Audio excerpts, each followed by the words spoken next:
Such a simple word. Happy. Best I've ever heard. Happy. Gonna put it in a song. Happy. If you're feeling sad. Happy. We're gonna tell you that. Happy. You ought to sing along. Well, you know these people, the Imagination Movers, a band that's been entertaining kids for years, including giving Disney Playhouse a different view of New Orleans entertainment.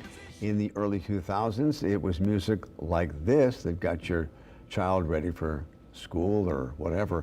And it all began with an appearance right here on Channel 4 on the morning news. That was how many years ago? 20-ish. The Imagination Movers premiered on this show about 20 years ago or so. And then they hit it big when they got over to Disney. This morning we're being joined by a couple of familiar faces. The Imagination Movers, Scott Smitty Smith and Rich Collins.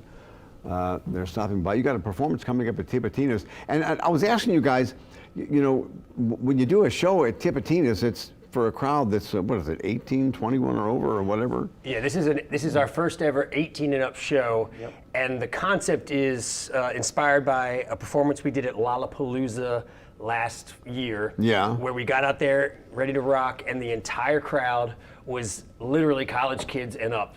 Because they grew up with you. Because they grew up with us. So that was like, wait a minute, let's see if we can do a big fun show for the kids that grew up with us that are now in college. So have you ever done a show at Tipatina's before?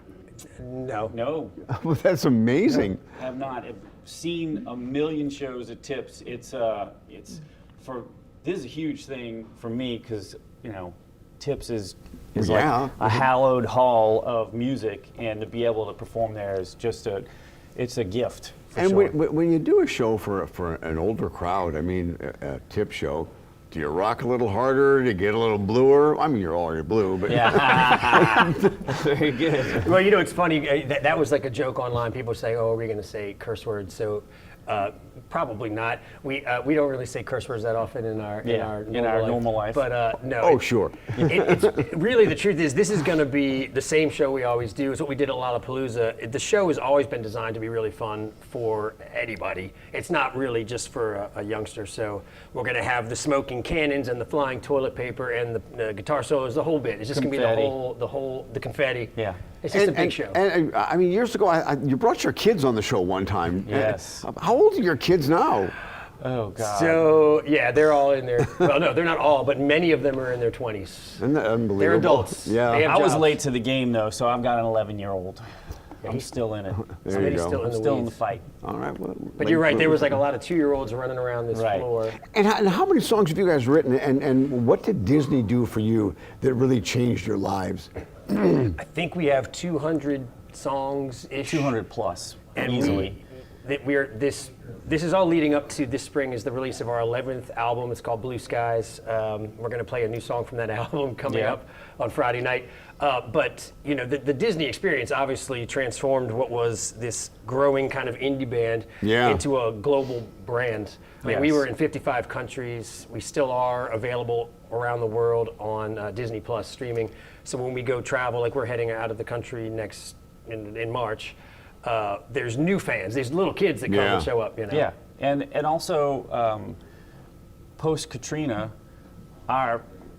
this project, I think this was the first TV show to shoot back in the city after the storm. So it was important for us to, be a part of the resurgence of the city. Yeah, because I remember coming out to Elmwood. You were doing it at a studio out there and doing one of the Disney shows, because the show premiered back in 2008, right? Mm-hmm. Yeah. September 2008. We had Disney had planned this awesome big premiere event at the Britannia Theater, and then we had another hurricane. I forget which one was it. It was Gustav or something. Many, So we had to. Our whole premiere just got. It was just us. I remember I was in Pensacola watching it on TV. All right. So the show at Tipatina's is on. This is this Friday night, March 1st. The show The doors open at 7. Show begins at 8. We perform around 9:30, 10. We've got 2 opening bands. 2 opening bands. Yes. So late night for the movers. Yes. You'll be movers and shakers. Exactly. As the guys mentioned, the show is at Tipatina's on Friday night. Doors open at 7. You guys come on at 9:30. 9:30. We're negotiating. All right. Have a couple of drinks before. Do the movers do that? Don't answer. Don't answer. Peyton?